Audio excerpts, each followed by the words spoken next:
So, you've decided to start investing. Great, but you've looked on your favourite investing website and there are thousands of funds to choose from.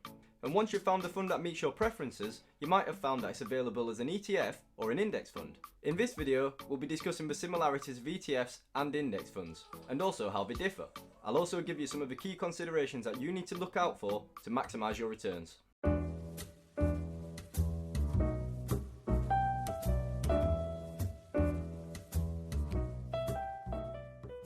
Hello everybody, my name is Lewis and welcome to iQinvesting, where we talk about saving, investing and everything in between. To make sure that you don't miss out on new content like this every week, make sure to subscribe. Quick disclaimer, I am not a qualified investment advisor, I'm simply an amateur investor who loves saving and investing. Now, let's jump straight in. What are ETFs and index funds? Well, ETF stands for Exchange Traded Fund, and it means exactly what it says on the tin. ETFs are traded throughout the day on the stock exchange, just like normal stocks. This means that they are very liquid and flexible. Index funds, on the other hand, are purchased from an investing institution. These institutions use the money pulled together from its investors to invest in stocks.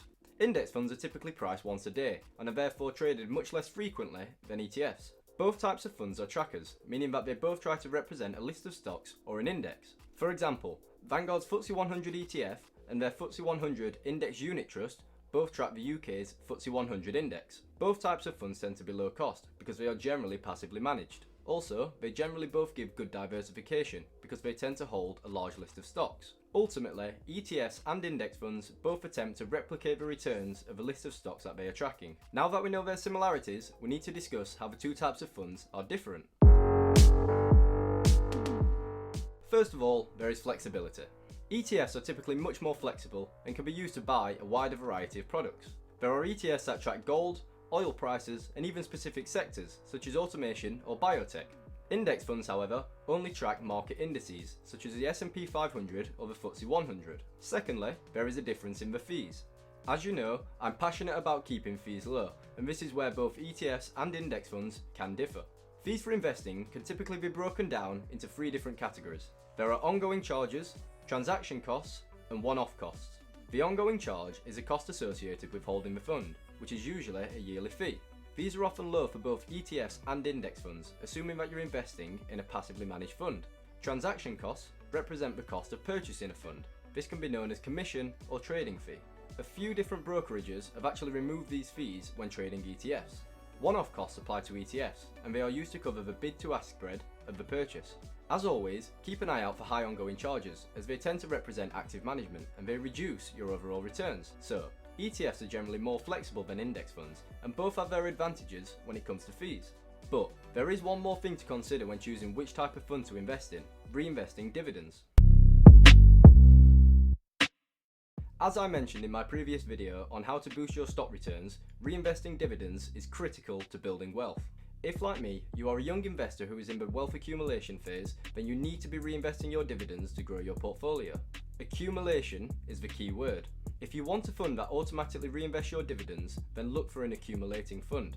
This is sometimes abbreviated to ACCU. Accumulating indicates that the dividends paid out by the companies in your index will be reinvested, which grows your portfolio's value. The alternative is a distributing fund, which indicates that the dividends will be paid out as cash. This is sometimes abbreviated to DIST. Here is an example of two funds on the Vanguard UK website. One is an accumulating fund and one is a distributing fund. When investing with Vanguard in the UK, the majority of their index funds are accumulating, whilst the majority of their ETFs are distributing. This could be a key factor in deciding which type of investment fund you should choose. Both ETFs and index funds are generally low-cost methods of investing. They both work by replicating the returns of the list of stocks that they are tracking. ETFs have the advantage of being more flexible than index funds, and they are traded throughout the day just like stocks. On the other hand, index funds tend to automatically reinvest the dividends that they earn, which boosts their growth. The fees on both ETFs and index funds can be different. So if you are choosing which type of fund to invest in, I recommend that you compare the fees of both. Ultimately, the choice is yours. But now you know what to look out for when buying ETFs and index funds. If you found this video useful, then hit that like button and share it with a friend so that they can learn about this too. Make sure to subscribe for more weekly content on saving and investing.